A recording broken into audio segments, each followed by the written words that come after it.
باب اہل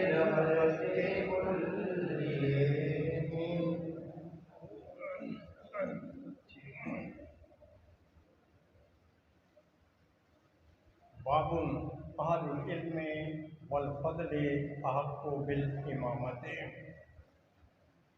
بہی قال حدثنا اسحاق بن نصر قال حدثنا حسین عن زائدہ عن عبد الملک بن عمیر قال حدثني ابو بردہ عن ابی موسیٰ قال مرض النبی صلی اللہ علیہ وسلم فاشتد مرضه فقال مروا ابا بکر فليصلي بالناس قالت عائشة انه رجل رقيق اذا قام مقامك لم يستطع ان يصلي بالناس قال مري ابا بکر فليصلي بالناس وعادت فقال مري ابا بکر فليصلي بالناس فإنا كنا صواحب يوسف فأتاه الرسول فصلى بالناس في حياة النبي صلی اللہ علیہ وسلم۔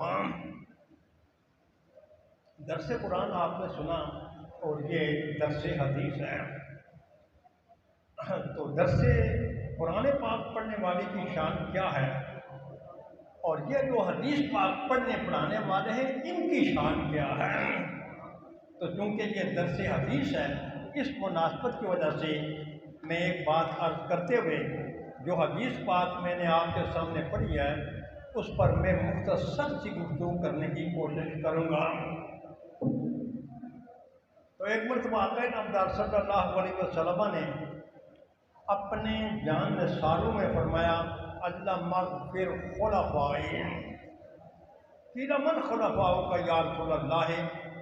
قال الذین یاتون بعدی ویرون احادیثی ویعلمونہا ویعملون بہا۔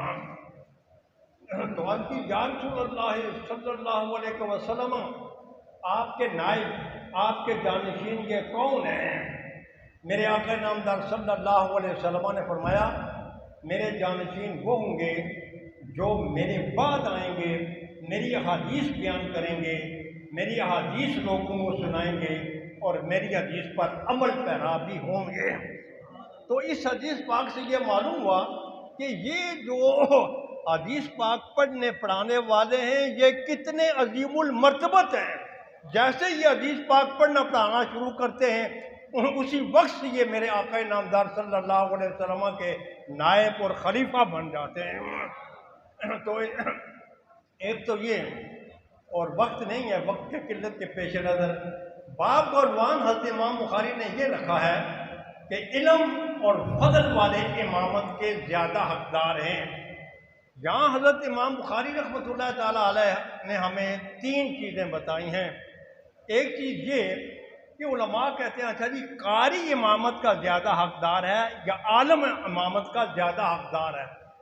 حضرت امام بخاری رحمۃ اللہ تعالیٰ علیہ نے یہاں یہ باب قائم کر کے یہ بتا دیا کہ امامت کا زیادہ حقدار یہ زیادہ علم والا ہے، قاری امامت کا حقدار نہیں ہے۔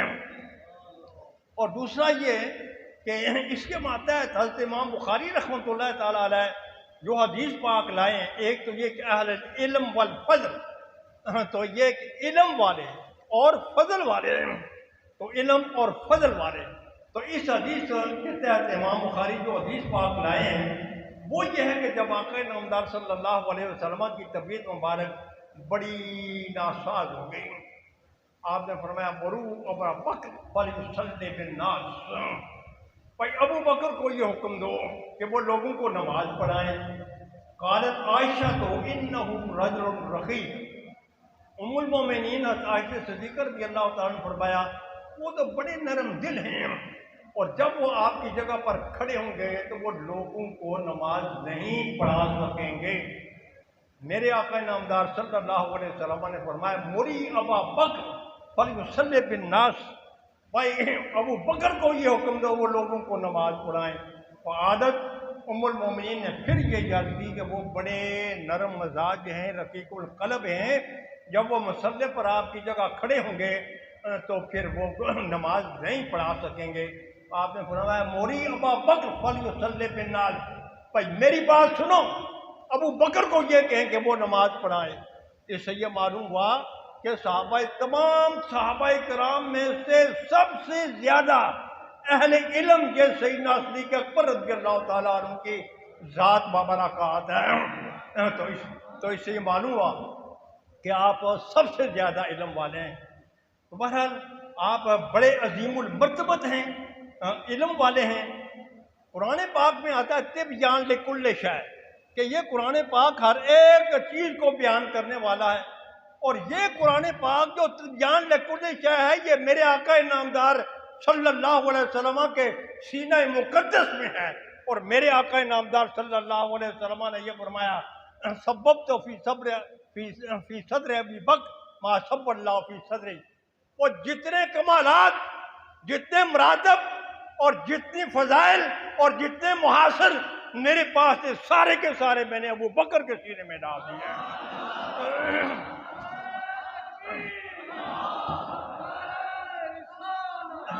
تو آپ اہل علم بھی ہیں اور اہل فضل بھی ہیں۔ اہل فضل کس کو کہتے ہیں؟ جس کا مرتبہ بڑا عظیم ہو۔ اور آپ کی کنیت کیا ہے؟ ابو بکر، کیونکہ یہاں سارے لوگ بیٹھے ہوئے ہیں تو ان کے لیے میں یہ عرض کر رہا ہوں۔ ابو بکر کس کو کہتے ہیں؟ جس کا پہلا نمبر ہو۔ ابو بکر کس کو کہتے ہیں؟ جس کا پہلا نمبر اس کو ابو بکر کہتے ہیں۔ یہ عربی لفظ کا ترجمہ میں آپ کے سامنے کر رہا ہوں۔ ابو بکر کا کیا معنی ہے؟ جس کا پہلا نمبر ہو اس کو ابو بکر کہتے ہیں۔ اور پھر میرے پاس اتنا وقت تو نہیں ہے، لیکن اس مقام میں حضرت داتا صاحب رحمۃ اللہ تعالیٰ علیہ کی مناسبت کی وجہ سے داتا صاحب نے یہاں جو کچھ لکھا ہے اس کے چند جملے میں آپ کے سامنے عرض کرنا چاہوں گا۔ وہ فرماتے ہیں وہ صحابہ کرام جو اولیاء اللہ کے امام ہوئے ہیں وہ کون ہیں؟ فرماتے ہیں ان میں سے سر فرست سیدنا ابو بکر صدیق رضی اللہ تعالیٰ عنہ کی ذات ہے، جو بہت بڑے شیخ اور حضور خیر الانام علیہ الصلوۃ والسلام کے بعد آپ کے خلیفہ اور امام ہیں۔ تو آج کل لوگ فتنے ڈالتے ہیں کہ جی خلیفے کئی قسم کے ہوتے ہیں، تو داتا صاحب نے مطلق خلیفہ بولا ہے، چاہے وہ ظاہری لحاظ سے خلیفہ ہو چاہے روحانی لحاظ سے خلیفہ ہو، ہر لحاظ سے خلیفہ سیدنا صدیق اکبر رضی اللہ تعالیٰ عنہ کی ذات برکات ہے۔ یہ بھائی درس حدیث ہے۔ تو اور فرمایا اور اہل تجرید کے سردار، اہل تفرید کے شہنشاہ، انسانی آفتوں سے دور امیر المومنین عبداللہ بن ابو قحافہ رضی اللہ تعالیٰ عنہ۔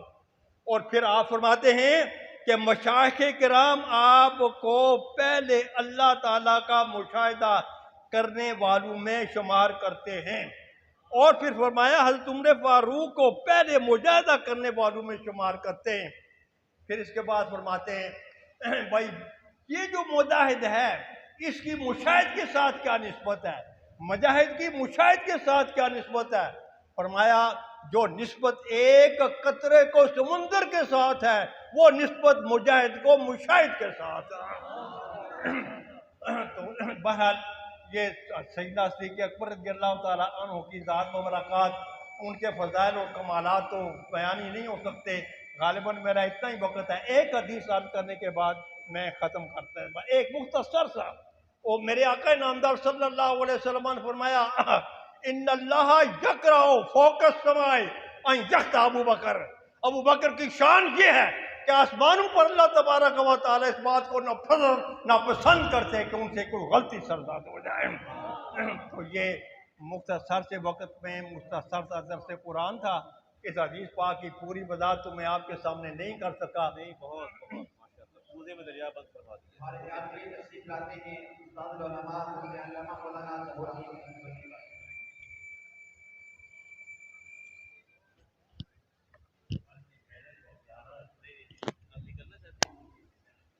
نحمده ونصلي ونسلم على رسوله الكريم اما بعد اعوذ بالله من الشيطان الرجيم بسم الله الرحمن الرحيم وعباد الرحمن الذين يمشون على الارض هونا واذا خاطبهم الجاهلون قالوا سلاما آمنت بالله